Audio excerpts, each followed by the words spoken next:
Hey everybody, I just got back from a trip and let me tell you, it was a great trip. We had a great time. And when I came back, I was having all sorts of feelings around getting back into life. It was frustrating and overwhelming and I was having all sorts of feelings. And these feelings weren't actual facts.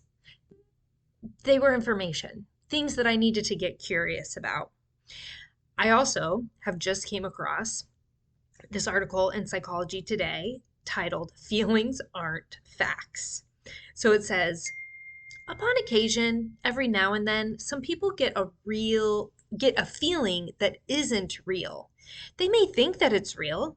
It may feel very real, and they may truly believe it's real. But it's just a feeling. It is wise to remember that as important as emotions are, feelings aren't facts. So I had all of these feelings when I came home about getting back into life and doing all these things. And when I got curious about them, in reality, these feelings that I was having were just telling me that I needed to slow down, that I needed to give myself a minute more, that I needed to get a few things in order before I really jumped back into life.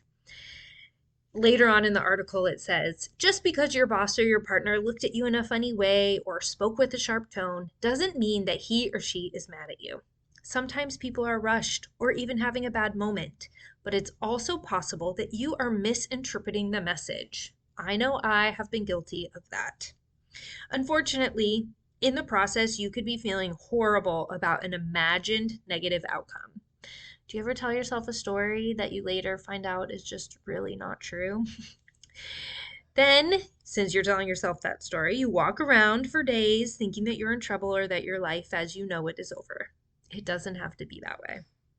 And then they continue in the article to talk about checking it out, or I like to say getting curious about it, or running yourself through the communication process.